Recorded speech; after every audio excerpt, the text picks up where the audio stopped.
हर खबर पर होगी आपकी पकड़। डाउनलोड कीजिए एबीपी लाइव ऐप। लेह से मेरे साथ जुड़े हैं मेरे वरिष्ठ सहयोगी जगविंदर पटियाल। जगविंदर, स्वागत है आपका। लेकिन लेह में आप मौजूद हैं, सीमा पर तनाव अब भी कायम है। आप लेह में क्या देख रहे हैं? क्या वहां भी टेंशन इस वक्त आपको साफ दिखाई दे रही है? बिल्कुल एक अजीब सी खामोशी है। इन पहाड़ियों में उस तनाव की आहट साफ सुनी जा सकती है। इस वक्त मैं लेह में मौजूद हूं, बिल्कुल सही कहा आपने रूबिका।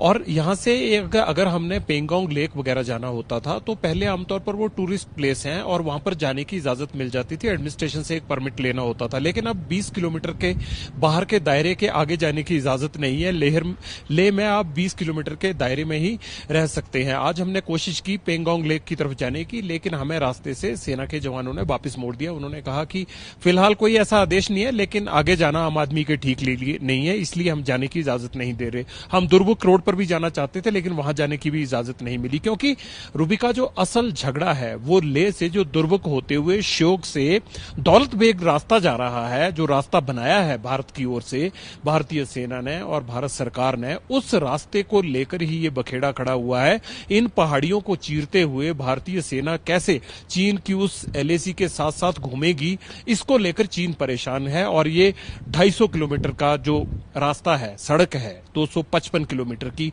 इसके कारण ही पसीने छूटे हुए हैं चीन के। और श्योक रिवर के ऊपर जो पुल बना लिया है भारत ने, वो भी उससे हजम नहीं हो रहा। दूसरा, भारत के जो पेट्रोल जाते थे पेंगोंग लेक के साथ साथ SRP LRP, long range petrol होता है और शॉर्ट रेंज पेट्रोल होता है, वो पेट्रोल के लिए भी एक अलग से जो 8 फिंगर्स हैं उनके साथ साथ जो रोड बनाया जा रहा था, उसको लेकर भी परेशान हो गया है चीन। यही वजह है कि अब इन वादियों में खामोशी है, बहुत ज्यादा खामोशी है, लेकिन एक तनाव है। और ऐसा लग रहा है कि अगर ये मसला जल्दी नहीं सुलझा तो ये तनाव और लंबा खींचेगा।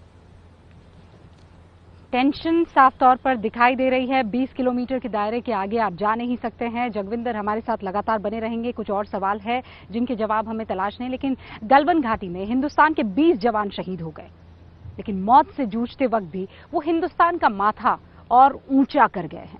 जवानों की शहादत के बाद ये सवाल लगातार उठ रहा है कि क्या हमारे जवानों के पास बंदूकें नहीं थी, या उन्हें निहत्था ही चीन के सैनिकों के बीच भेज दिया गया था। यही सवाल आज राहुल गांधी ने भी उठाया और पूछा भी, और यही वजह है कि इसका जवाब आया। राहुल गांधी को जवाब दिया विदेश मंत्री एस जयशंकर ने। ये जवाब जानकर आपको देश के वीर सपूतों और उनके परिवारों पर और भी गर्व होगा, क्योंकि भारतीय सैनिक चाहते तो चीन की चालबाजी का सबक उसे अच्छे से सिखा सकते थे। लेकिन चीन और भारत के बीच जो संधि हुई, उसे आखिरी दम तक हमारे सैनिकों ने माना। लेकिन यह संधि हमारे जवानों की जान से बढ़कर नहीं है, और इसीलिए सरकार इसे खत्म करने का विचार कर रही है। क्या है वो समझौता जिसने हमारे सैनिकों के हाथ बांध कर रखे हैं, और सरकार क्या करने जा रही है? ये रिपोर्ट देखने से पहले आप 4 हेडलाइंस देख लीजिए। भारत ने फिर कहा, राष्ट्रीय अखंडता से समझौता नहीं, सुरक्षा सुनिश्चित करने के लिए प्रतिबद्ध है देश। गलवान विवाद पर भारत चीन में आज फिर मेजर जनरल लेवल की बैठक हुई, कोई ठोस नतीजा नहीं निकला है। चीन की जो कंपनियां हैं उनको बाहर का रास्ता दिखाने का काम चल रहा है। रेलवे ने 471 करोड़ का कॉन्ट्रैक्ट रद्द कर दिया है। खाद्य मंत्रालय ने चीन के सामान की बिक्री पर रोक लगा दी है। सरकार द्वारा बुलाई गई सर्वदलीय बैठक में कांग्रेस अध्यक्ष सोनिया गांधी शामिल होंगी। कल 5 बजे ये बैठक होनी है।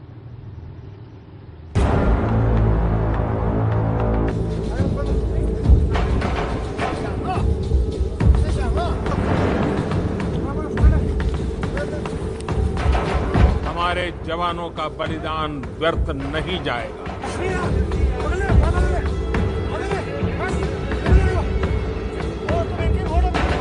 ये धक्का मुक्की का दौर जो कि इतना घातक हो गया है, अब ये नहीं चलेगा।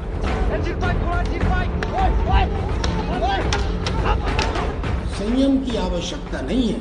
हमको कोई देखने की आवश्यकता नहीं है कि दिल्ली से हुक्म आएगा तो गोली चलाएंगे।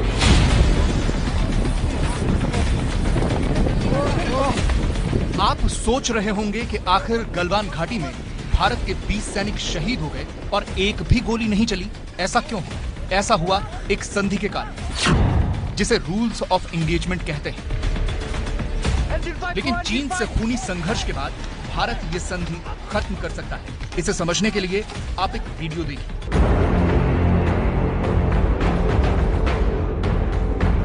ये वीडियो कब का है और कहां का है, इसके बारे में कोई पुख्ता जानकारी नहीं है, लेकिन गौर कीजिए, ये भारतीय सैनिक है, कंधे पर राइफल है, लेकिन उसकी नली नीचे है। यही संधि है।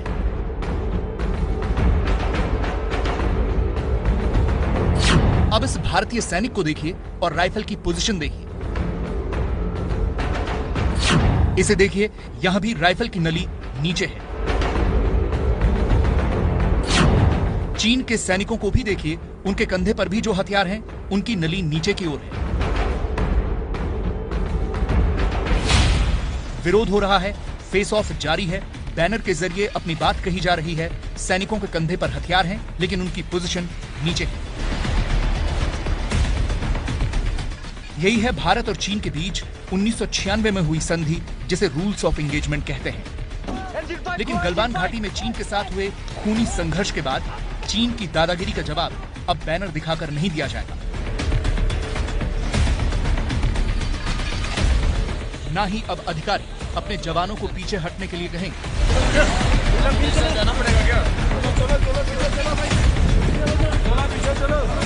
चीन के सैनिकों को पकड़ने के लिए पकड़म पकड़ाई भी नहीं होगी।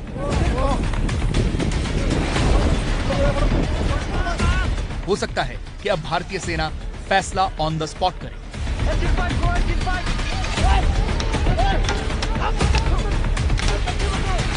सूत्रों के मुताबिक सरकार ने कल ही चीन की सीमा पर सेना को खुली छूट दे दी थी, लेकिन अब खबर है कि जल्द ही भारत और चीन के बीच हुई रूल्स ऑफ एंगेजमेंट संधि को भी खत्म किया जा सकता है। चीन और भारत के बीच ये संधि 29 नवंबर 1996 को हुई थी। उस समय जियांग जेमिन्स चीन के राष्ट्रपति थे और HD देवेगौड़ा भारत के प्रधानमंत्री थे।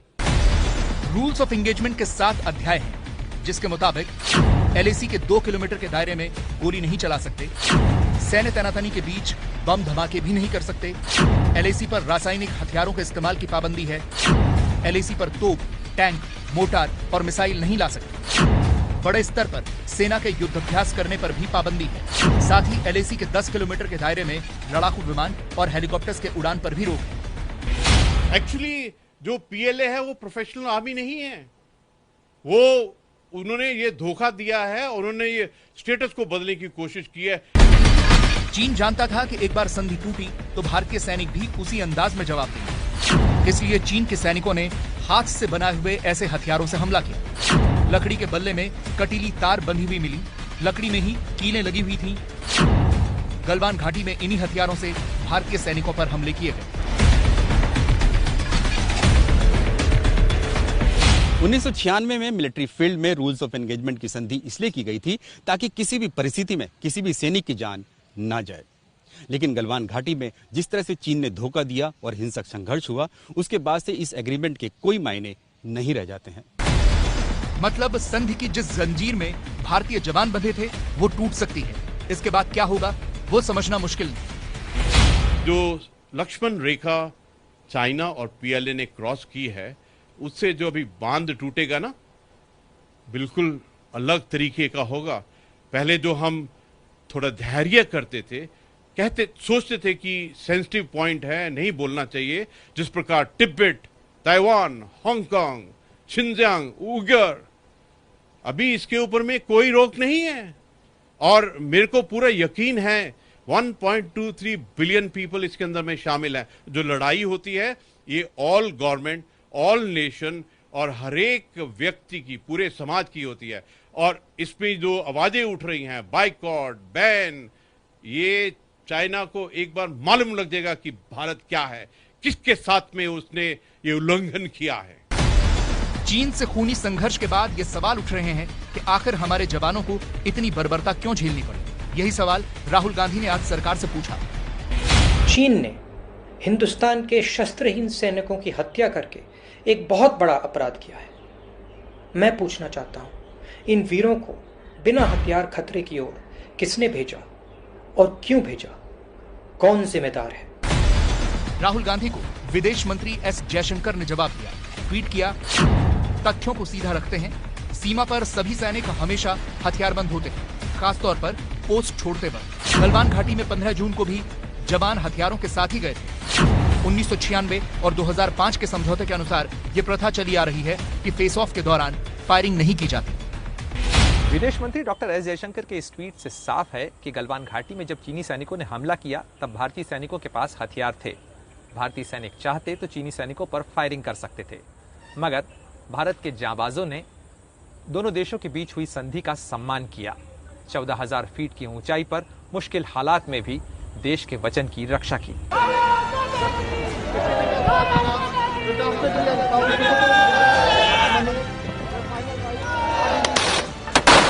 और जैसा कि आप जानते हैं, लेह से जगविंदर हमारे साथ लगातार बने हुए हैं। जगविंदर, 15 जून की जो झड़प हुई उसके बाद कल भी भारत और चीन के बीच मेजर जनरल लेवल की बातचीत हुई, आज भी हुई, लेकिन कोई बात नहीं बन पाई है। आज भी जैसा मैं कह रही हूँ नहीं हुआ है। आपके पास इसे लेकर कोई जानकारी, कोई अपडेट है क्या? वो जो PP-14 है, पेट्रोलिंग पॉइंट 14, वहां पर दोनों सेना क्या अभी भी आमने सामने है? देखिए, अब हालात बदल चुके हैं, हमें ये समझना होगा। 15-16 की रात के बाद हालात बदले हुए हैं, इसलिए चाहे किसी भी स्तर पर बातचीत हो, वो इतनी जल्दी सिरे नहीं चढ़ सकती है। ये कहाँ का असूल हुआ कि आपको हमारी पेट्रोल भी गवारा नहीं है, आपको हमारा आगे बढ़ना या हमारा अपने आप को डिफेंड करना भी गवारा नहीं है। दूसरी तरफ आप 6,000 ट्रूप्स जो है वो लाकर बिठा देते हो, आप वहां पर टेंट गाड़ने शुरू कर देते हो, आपकी आर्टिलरी वहां पर आ जाती है, आपके लड़ाकू वाहन वहां पर पहुंच जाते हैं, आपकी एम्बुलेंसेज वहां पर पहुंच जाती हैं। सैटेलाइट पिक्चर बहुत कुछ बताती हैं कि ये बड़ा प्री प्लान्ड था, क्योंकि 5-6 तारीख से यहां पर नोकझोंक चल रही थी और उसे देखते हुए चीन ने पूरी तैयारी कर ली थी। भारतीय उस हिसाब से नहीं गए थे, लड़ने के लिए नहीं गए थे, और उन पर जिस तरह से हमला किया गया, जितनी उनकी तैयारी थी, उससे यह साफ हो जाता है कि अब शर्तें बदल गई होंगी। अब देखिए, हमारे 20 जवान बीच में हैं, ये हालात बदले हैं। इन बदले हुए हालातों में कोई भी मसौदा इतनी जल्दी सिरे नहीं चढ़ेगा। दूसरी तरफ से पूरा देश एक साथ खड़ा हो गया है और उन्हें लगता है कि कब तक हमारे जवान शराफत में इस तरह से मरते रहेंगे। जिस तरह का जुल्म हुआ है, पत्थर मारकर मारा जाना, ये कोई लिंचिंग से कम है क्या? जिस तरह से पत्थर मारे जा रहे हैं, आप रॉड्स के ऊपर तार कंटीली बांध के आते हो, उससे मारते हो। आपकी पाइप, जगविंदर ये कह रहा है ना कि हमें इन तमाम सवालों का जवाब चाहिए, पीरियड।